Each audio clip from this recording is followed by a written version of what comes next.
So by the time Strat-O-Matic got to the 1972 year, they took the 71 stats. They created the sixth phase of the card. There were 5 previous versions of format and typeset, and this is when they introduced the super advanced for the phase 6.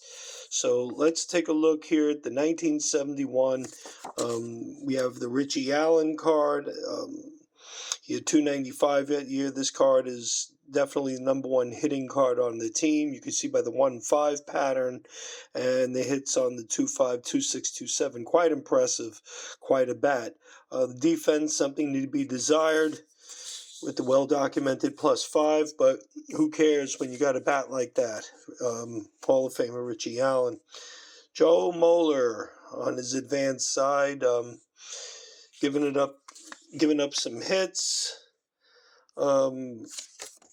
Pretty average 382 card. Pete Mickelson, swingman.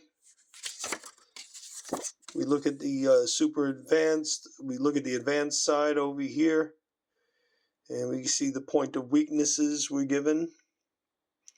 We can see that the relief card has a 4 relief rating, the original rating. Here's utility man Billy Grabarkowitz. You can see how he's got the power rating up on the top. Usually if it's split lefty-righty, it would be up in that area rather than down in the margin columns over here. So that's Grabarkowitz's card. A couple of doubles against lefties. Not much hits, gets on base. Joey Pena.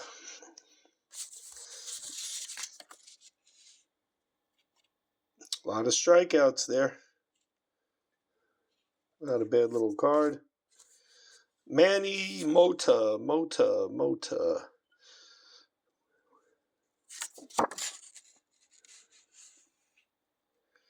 Well, +2 arm. Eventually, by 77, he would get a +4 arm.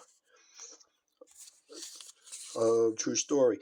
Wes Parker getting the 1 at first base. He was known for his glove. Not much of a home run hitter at the time, but a switch hitting first baseman. Yeah, you can see his split rating over there. Weak against lefties and against righties, and eventually that moved down to this far right and far top right corner there.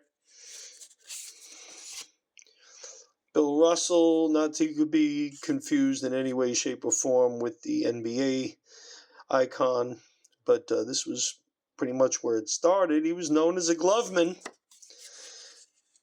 First year of the outfield ratings, boy, he got that 1 in the outfield, 1 -2. How about that? Then they moved him to shortstop. Guess he didn't have the bat, but he got the rare automatic triple.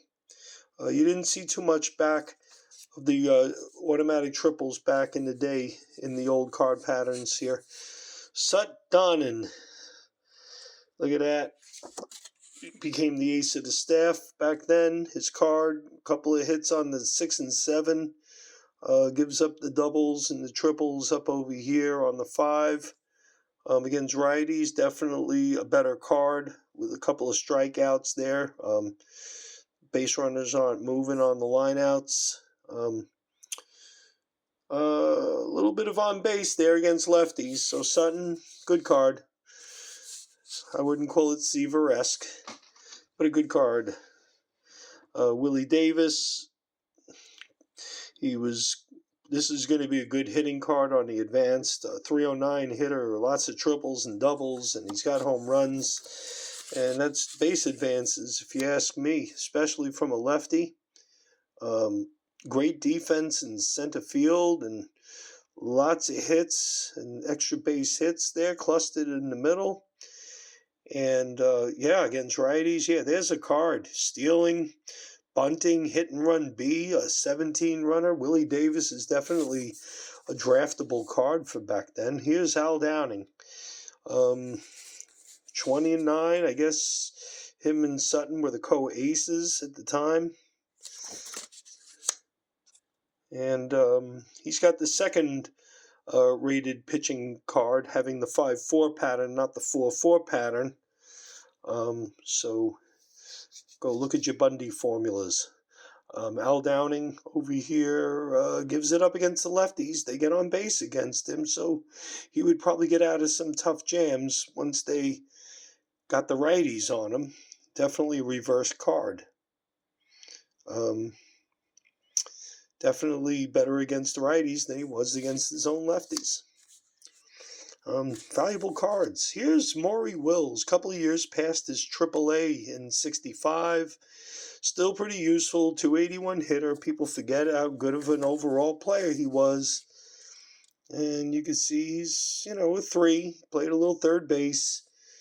Not bad to have at the end of the lineup. Still bunts, still hit and run, still can run.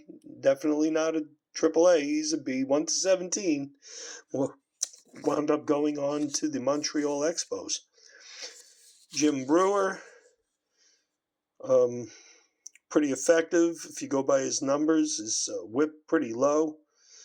You can see with 79 hits and walks below his 81 innings. We expect a really nice advanced card, and yeah, we got it. Pretty lights out against lefties. Pretty lights out against righties too, with strikeouts.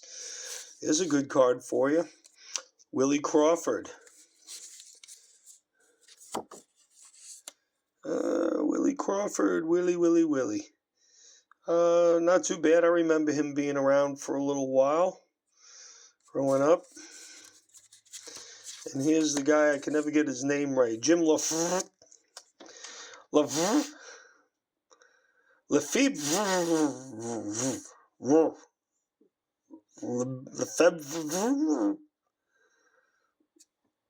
All I know is that he was like on some Gilligan's Island episode. Silliest show of television history, really. Jim the home runs and the doubles, and not one of the better hitter cards in the set. He's got that low batting average type card. And here's Joe Ferguson, who was just coming into the league.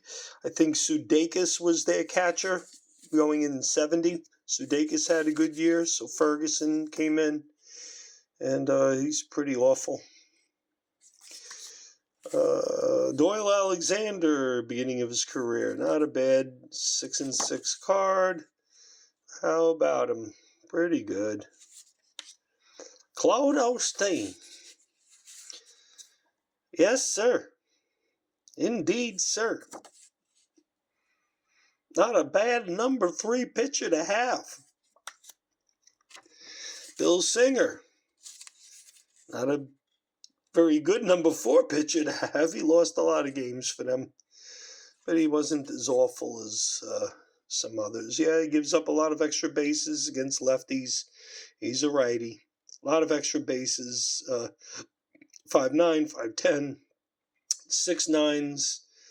Not too bad. A lot of walks in that 4 column against lefties.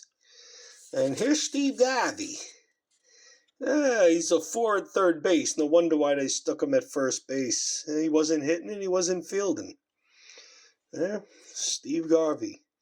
Who'da thunk? Bobby V. 249 after the injury.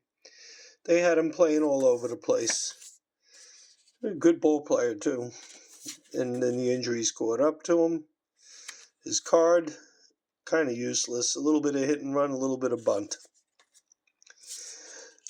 Billy Buckner, starting off his career in the outfield. Just wasn't as good as Bill Russell, even then. Well, foreshadow. He's a 4. Great hitter, though. You can see that he had a hit righties well. Bunted, hit and run. I always thought he was a really terrific hitter. Good player. Duke Sims was their catcher who could actually hit, just couldn't field. He moved along. And there you go. Not a bad card. And then Tom Haller, old Tom. They wheeled him out, and he still hit .267. Probably pay back to the Giants, who they have a rivalry with. We're going to take Haller from you. We got Roseboro. We got Dietz. Who knows? Anyway, there you go. That's the 1971 Los Angeles Dodgers' first year of the Super Advanced. There it is. Those are the first Super Advanced cards. Talk to you soon.